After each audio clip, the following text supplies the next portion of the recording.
People of color understand there are consequences to color. And so color blindness, color muteness doesn't allow us to address that, right? Not just with regard to terrorism, with regard to a whole lot of stuff, and I'm going to come back to that point. But what I really want to talk about with you this evening is this notion that even when we do talk about race, because sometimes we do talk about it, a lot of times we avoid it, that was what I was saying a second ago, but a lot of times even when we do talk about it, we really sort of water it down to the point where we don't get to the core of the problem. So that's why the title of the talk is Beyond Diversity, because see, we do a lot of diversity talk.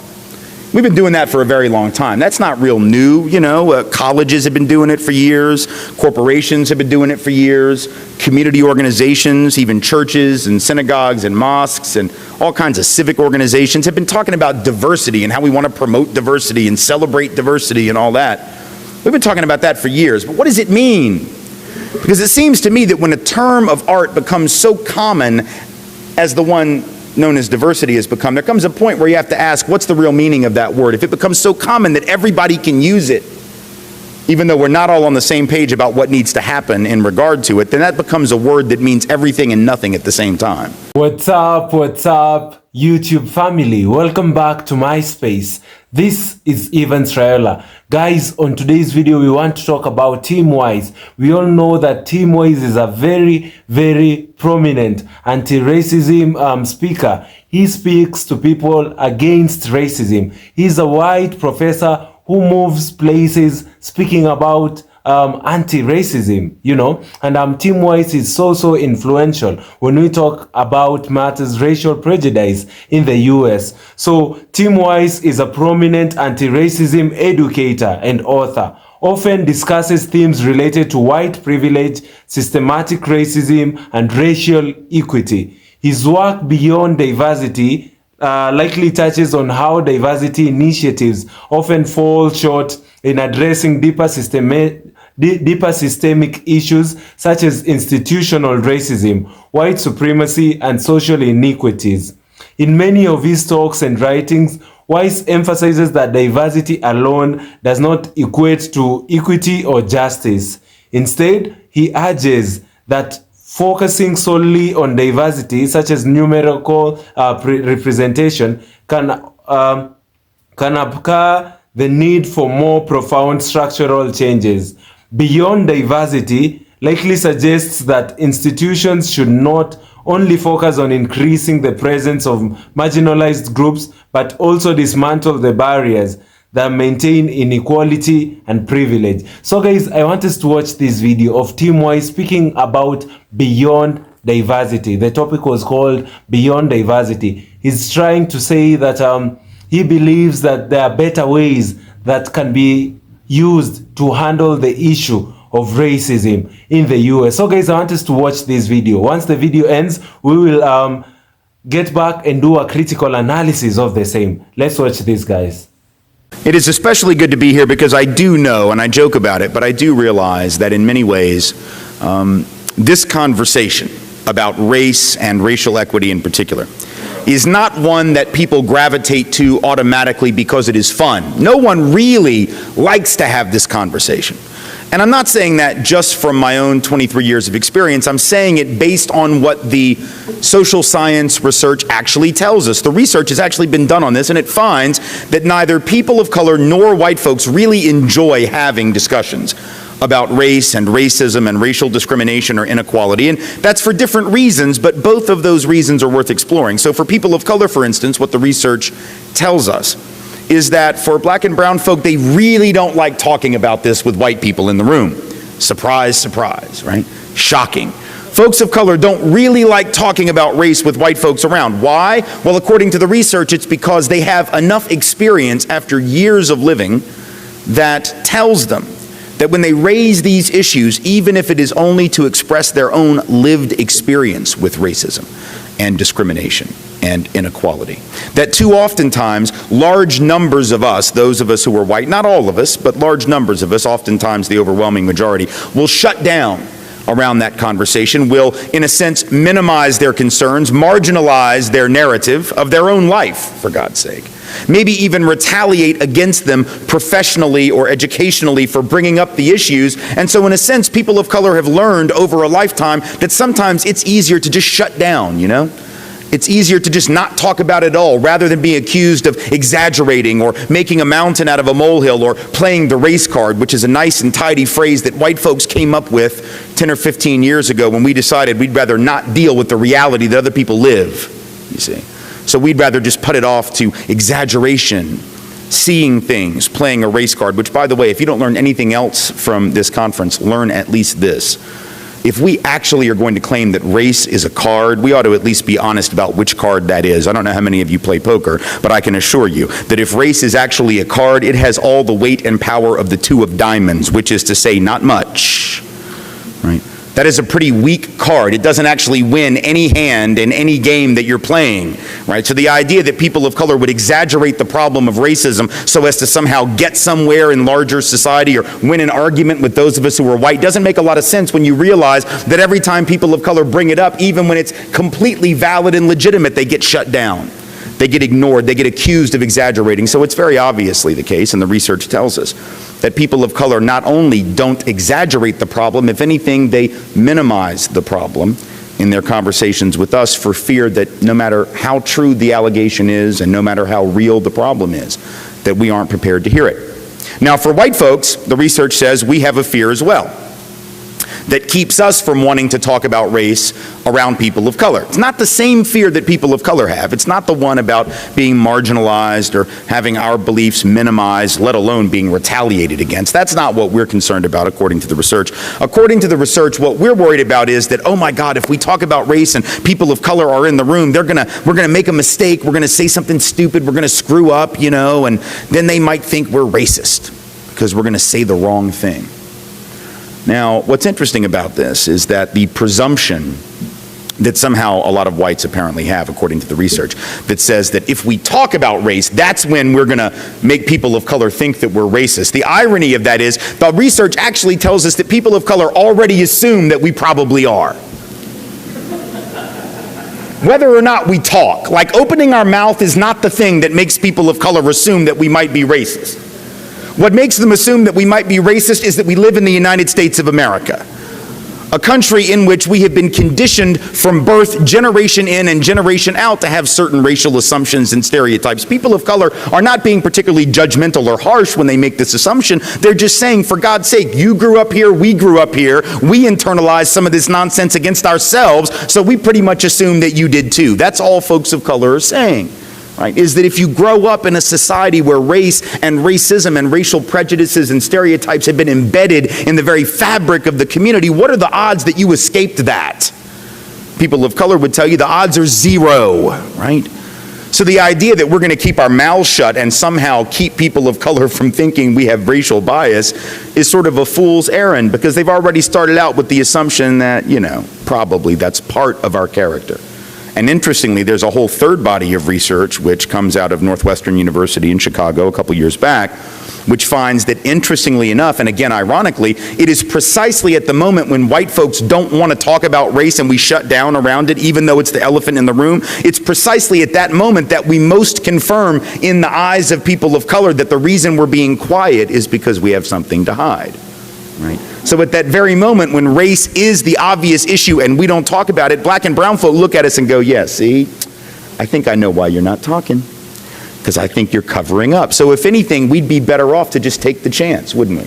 We'd be better off to take the risk, make a mistake, as we all will from time to time, oftentimes, many times in the course of a week or a month or a year, the course of our lives. We'd be better off to take the risk, screw up, say something stupid, get called on it, and then pull up our big people pants and try again.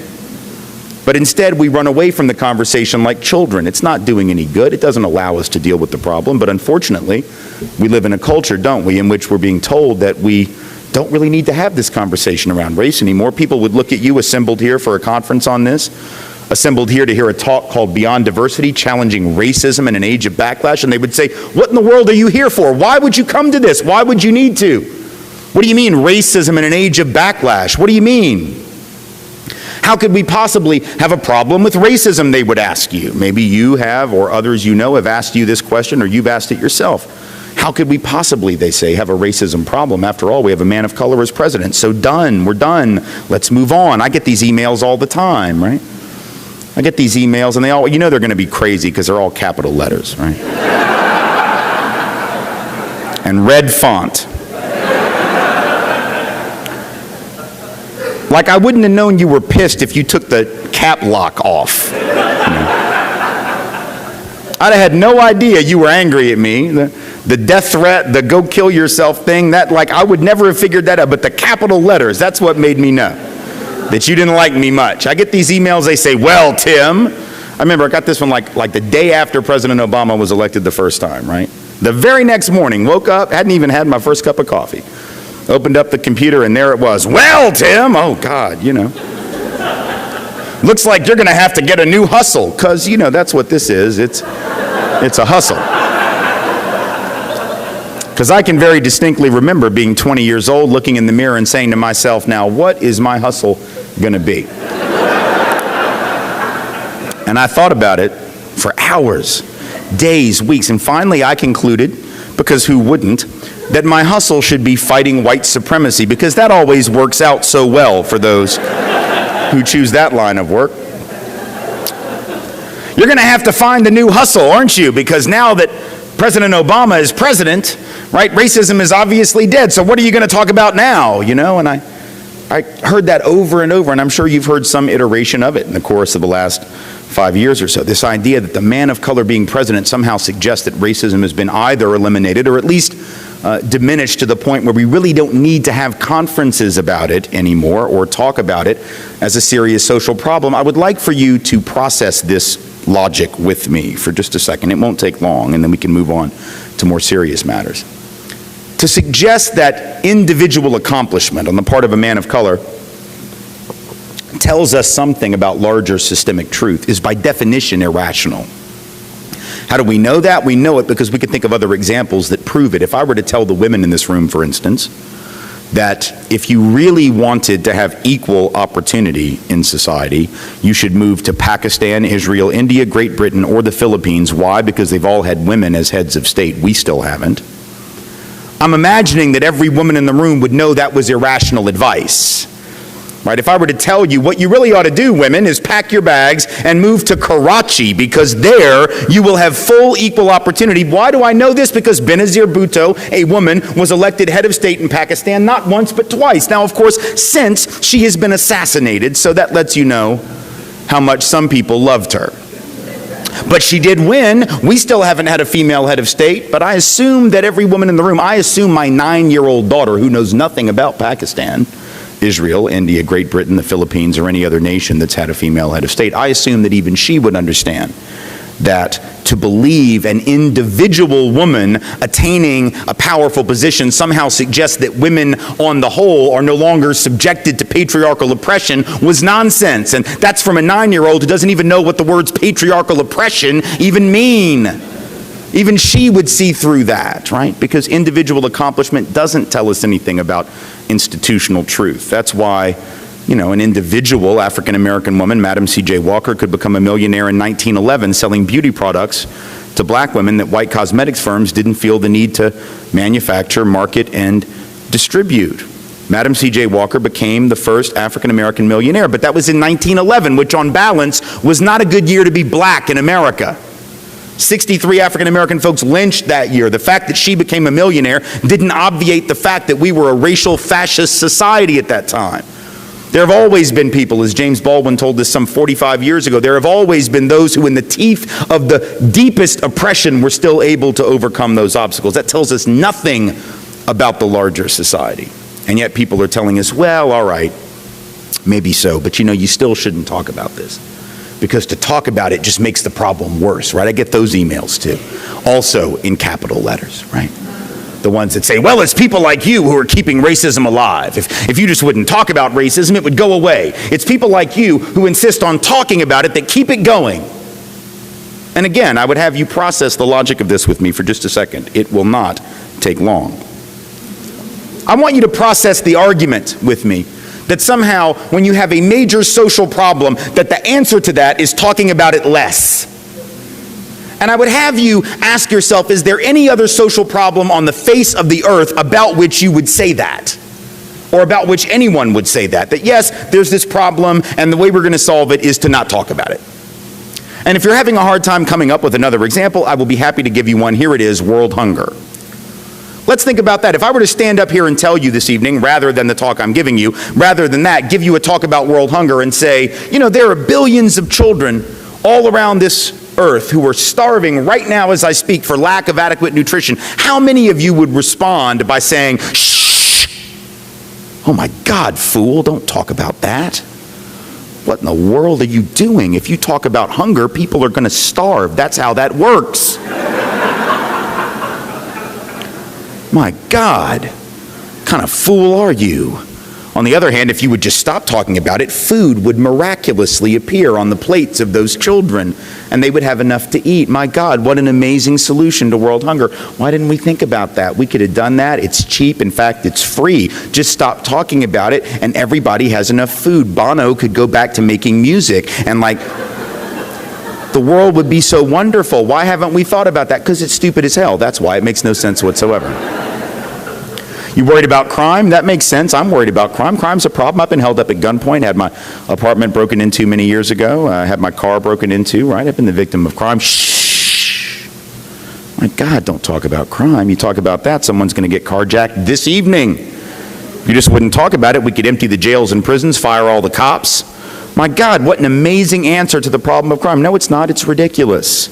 Makes no sense, and we wouldn't suggest it about any other problem. But about this problem, we're being counseled that we should speak less. We should be, in effect, color mute, right? Which is the verbalization equivalent of colorblind, right? Let's not think about it. Let's not talk about it. Let's not discuss it, because the more we discuss it, the bigger the problem it becomes. See, that is the difference between the way that white folks, by and large, and people of color, by and large, come to this issue of race.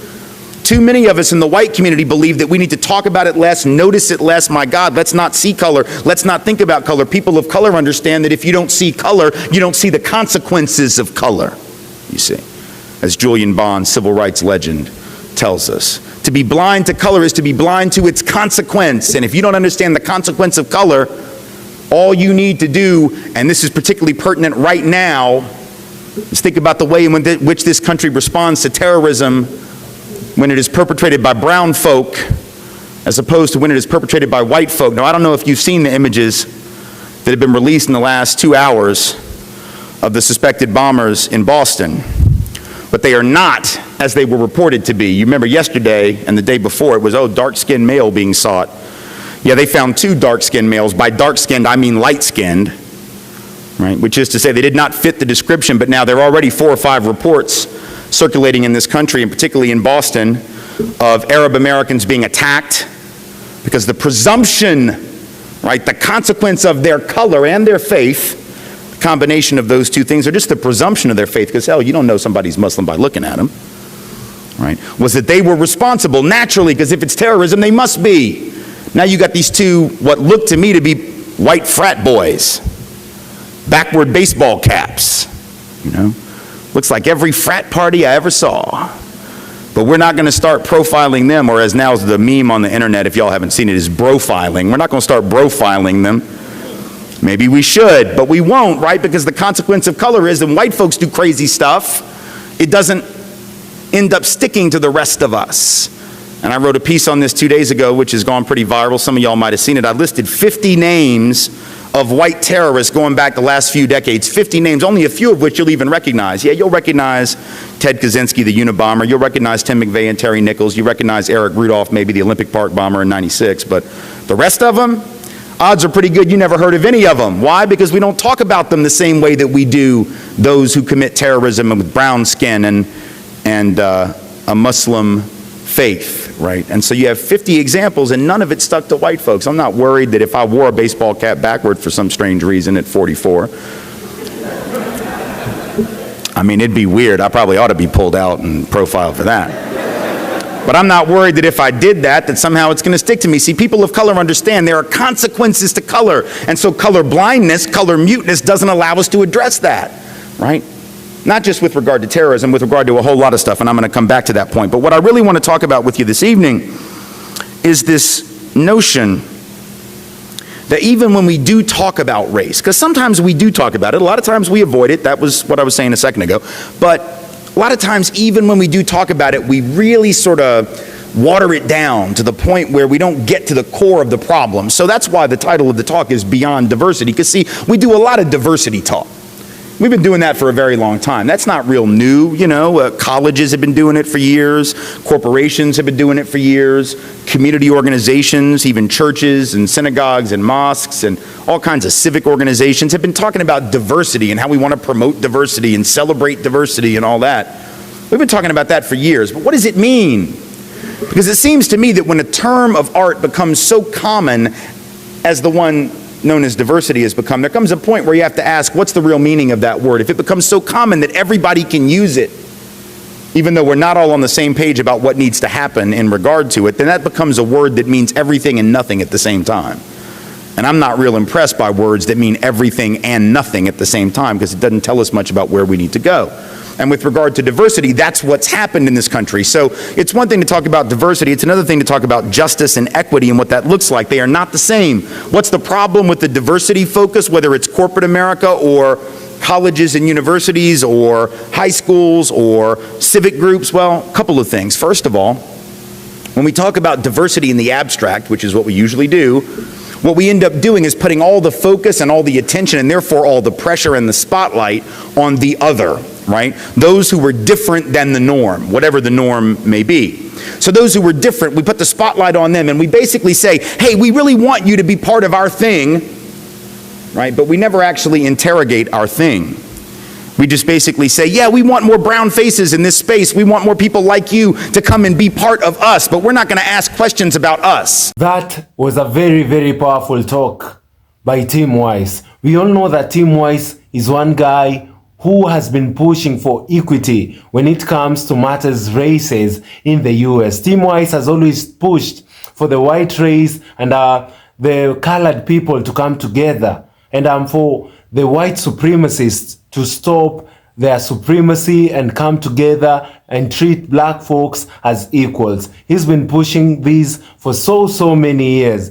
And guys, on today's video, Tim Wise started by talking about why it's always difficult for this conversation to be discussed. You know, many a times black folks and white folks are always shying from having a conversation in regards to matters racism. You know, and he says that from our research, it was discovered that no one likes having this conversation. According to the research, people of color and whites do not enjoy having this conversation about race and racism. The research also says that people of color don't like talking about this with white people in the room because they have enough experience after years of living that tells them that when they raise this issue, even when it's only to express their own lived experience with racism, the white people will shut down along and end the conversation or maybe retaliate. You know, many a times when the black folks try to push this conversation, many a times they are shut down by white folks, many a times by white supremacists. Black people have learned to just not talk about it instead of being accused or told that they are playing the race card. That is a very common wordings that many white people use when people start discussing the issue of race. You know, when a black folk just passes through an incident where he believes it's a racist abuse, many a times he's told that he's playing the race card. You know, many a times you're told that, yo, why are you pretending? Why are you always pulling that race card? You know, many a times when black folks discuss or rather air out their grievances when it comes to matters racism, they're many a times told that they're always pulling that race card where they shouldn't be doing that. You know, the white people are always ready to defend themselves when the black folk is trying to articulate themselves when they feel that they have been treated wrong on the basis of their color, on the basis of where they're coming from. Stop playing that race card. You always pulling a race card here and there. That has always been the line that most white folk use when a black folk is complaining. And many times that just shuts the conversation, because while you're trying to articulate yourself, while you're trying to come out and say, you know what, you did not do nice to me, then now you're told that you're trying to play that race card. White folks are always not ready to hear blacks when it comes to matters race and racism. That's why they work so hard. They try so hard to shut them with the issue of the race card. And this is not only an issue with the black folk only. Black folk, according to the research, are always afraid to be in a room with white folks and discuss these issues. The same way white folks are also afraid to also discuss the same issues with blacks, according to the research. For white folks, the research shows that they have a fear as well that keeps them from not talking about matters race with people of color. They are afraid that when they talk about race, that's when the people of color will think that they are racist. That they are afraid that when they talk about it, people of color will think that they're actually racist. The people of color assume that whites are already racist because they live in USA, a country that has conditioned white folks to have certain racial assumptions and stereotypes. We all know what the USA has fed white children. Many a times they grow being told that there's nothing nice that can come from black folk, that black folk are thieves, that black folks do not deserve to interact with them. You grow up with these stereotypes. You grow up with the rage, knowing that indeed black people are not nice people. And all this is a lie. So when white people are afraid to talk about the issues of racism with black folks, because black folks have this preconceived assumption that all white folks have been taught to hate on black folks growing up, which is also true. When whites keep quiet, people of color feel like there is something whites are hiding. You'll always feel like, why is he quiet? Is there something that he doesn't want to say? When Obama became president, most whites wanted for the conversation of race to stop.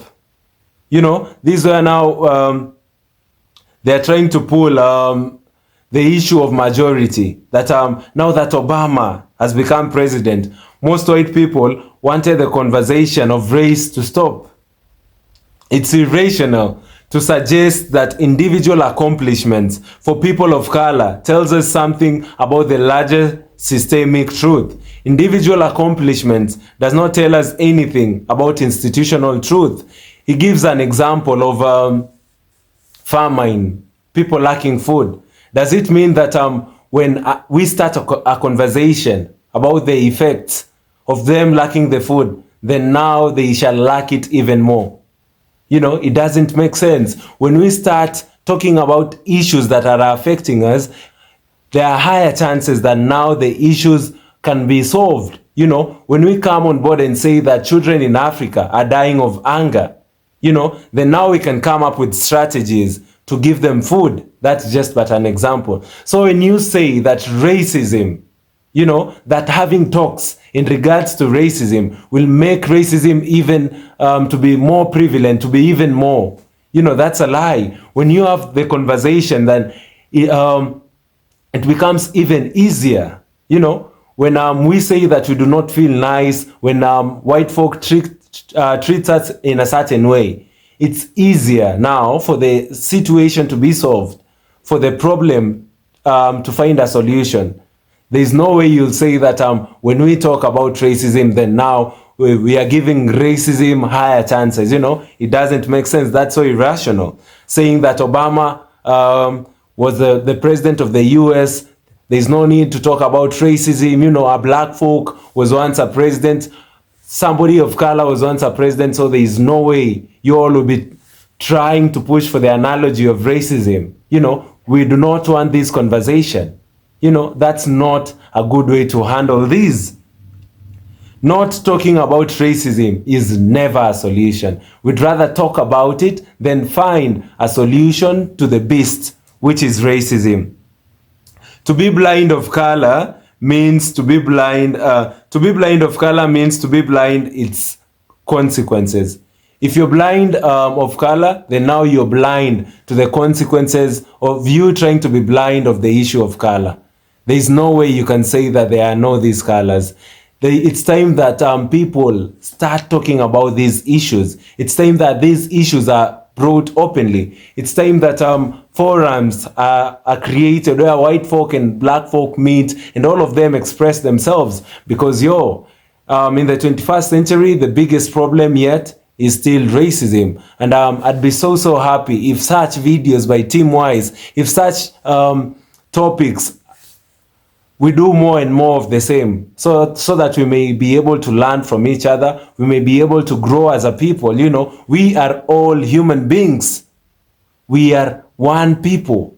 The only difference is the dynamics with the color of our skin. It's time that we treat each other with love. It's time that we treat each other as equals. Guys, thank you so much for watching this video. Kindly do consider subscribing to my channel for amazing black stories in the US. And I have been doing a series of black history in the US. I have done more than 25 videos currently. Go watch my other videos. Let us get to learn together. And guys, I'll be so grateful. Kindly do consider liking this video so as it can be recommended to other YouTube users. Comment down below. Let me know what you've learned from Team Wise in this video. And that way, we may be able to learn from each other. Let us use the comment section and engage each other, guys. So thank you so much, guys. Above all, kindly do consider subscribing to my channel. We actually like 50 subscribers to 13k subs, and I think we can be able to do it after this video, guys. So like, share, subscribe, and I'll be so grateful, guys. See you all in my next video. Goodbye.